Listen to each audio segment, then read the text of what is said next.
Hello students, आज हम बात करते हैं फ्यूरेन की स्ट्रक्चर की। फ्यूरेन की रेजोनेंस एनर्जी की बात करें तो फ्यूरेन के अंदर रेजोनेंस एनर्जी होती है 71.1 से 90.0 किलोजूल पर मोल। फ्यूरेन एक एरोमेटिक कंपाउंड्स होता है, हक्कल रूल को फॉलो करता है। हक्कल ने एक रूल दिया था कि वे कंपाउंड एरोमेटिक होंगे जो हक्कल रूल को फॉलो करेंगे। हक्कल रूल था 4n+2 इलेक्ट्रॉन मॉलिक्यूल।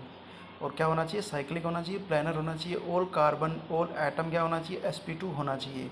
तो ये सारी कंडीशन क्या होती है? फ्यूरेन में फॉलो होती हैं। इस कारण फ्यूरेन क्या होता है? एक एरोमेटिक कंपाउंड होता है। और फ्यूरेन की रेजोनेंस एनर्जी की बात करें तो जो लोन पेयर होता है ऑक्सीजन के ऊपर, वैसे तो दो लोन पेयर्स होते हैं, दो जोड़ी लोन पेयर्स होते हैं। इनमें से एक जो होता है आउटर ऑर्बिटल में होता है। जो इनर ऑर्बिटल का जो लोन पेयर होता है, इनर इनर जो ऑर्बिटल का लोन पेयर होता है, वो इसके पाई इलेक्ट्रॉन के साथ रेजोनेंस में पार्टिसिपेट करता है।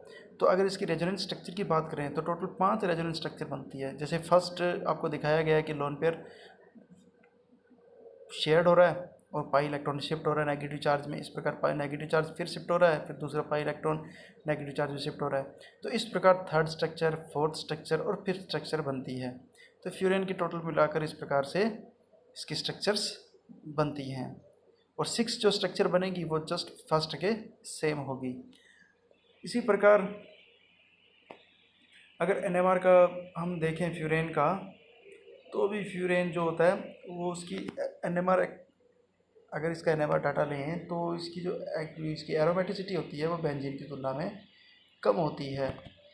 और इसका पाई मॉलिक्यूलर ऑर्बिटल जो इसका डायग्राम है वो किस प्रकार से, ये आपको दिखाया गया है कि प्रत्येक कार्बन का जो लोन ऑर्बिटल्स है वो पाई इलेक्ट्रॉन में भाग लेता है। तो इस प्रकार इसका ऑर्बिटल व्यू बनता है। फ्यूरेन की रिएक्शन की बात करें तो फ्यूरेन सबसे इंपॉर्टेंट रिएक्शन होती है इसकी substitution in furan, aromatic electrophilic substitution in reaction.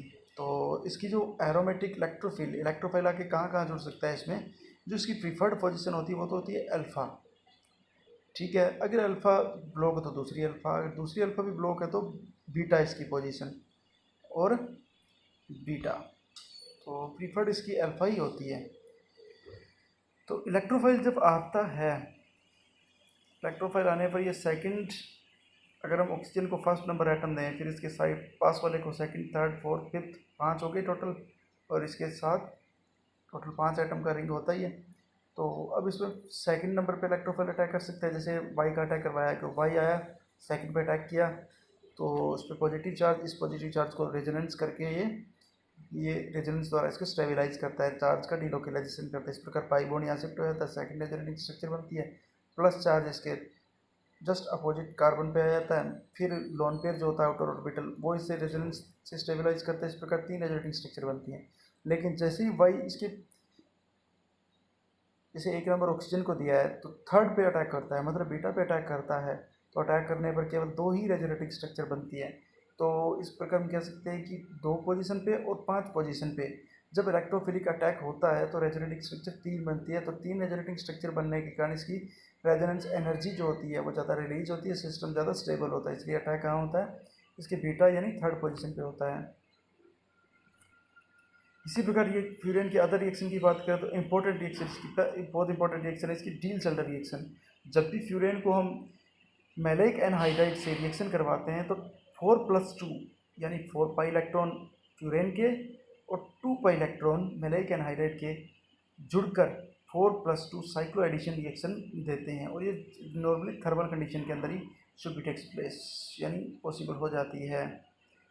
इसी प्रकार रिडक्शन, इसकी नेक्स्ट रिएक्शन है रिडक्शन। तो जब इसका फ्यूरेन का रिडक्शन करवाते हैं तो टेट्राहाइड्रोफ्यूरेन बनता है, जो बेस्ट सॉल्वेंट के रूप में यूज़ किया जाता है। और इसको रिड्यूसिंग एजेंट के रूप में इसमें H2 और इसके साथ लेते हैं निकल, पैलेडियम और पैलेडियम ऑक्साइड, एडम्स कैटलिस्ट जिसको बोलते हैं, उसको भी यूज़ किया जा सकता है। इसी प्रकार टेट्राहाइड्रोफ्यूरेन जो होता है मैन्युफैक्चर हम कर सकते हैं 1,4 डाइओल से बना सकते हैं, यानी C butyne 1,4 diol, C triple bond C, CH2S। और जब इसको रिएक्शन करवाते हैं, रिडक्शन करवाते हैं, तो इसको रिडक्शन करवाने पर ब्यूटाइन 1,4 डाइओल, फिर इसका थर्मल कंडीशन ट्रीट करने पर THF बनता है। THF एक सॉल्वेंट के रूप में यूज़ किया ही जाता है। ठीक है, और जब इसकी अमोनिया से रिएक्शन करवाते हैं THF की, तो पायरोलिडीन बनती है, स्ट्रॉन्ग बेस। ठीक है। इसी प्रकार नाइट्रेशन करवाते हैं तो सबसे पहले नाइट्रेटिंग एजेंट क्या लेते हैं इसमें, नाइट्रेटिंग एजेंट लेते हैं एसिटाइल नाइट्रेट लिया जाता है, और एसिटाइल नाइट्रेट लेने पर ये बनता है एसिटाइल नाइट्रेट यानी CH3 डबल बॉन्ड NO3, और इससे रिएक्शन करवाने पर NO2 तो इस पे जुड़ जाता है, और ऑक्सीजन के साथ एक H जहाँ से फ्यूरेन के अल्फा पोजीशन से निकलता है वो तो ये CH3 double bond OH acid के रूप में निकल जाता है और बनता है 2 नाइट्रोफ्यूरेन। इसी प्रकार इसका सल्फोनेशन करवाते हैं तो सल्फोनेशन के लिए सल्फोनेटिंग रिएजेंट जो लिया जाता है वो लेते हैं हम pyridine की प्रेजेंस में SO3 लिया जाता है।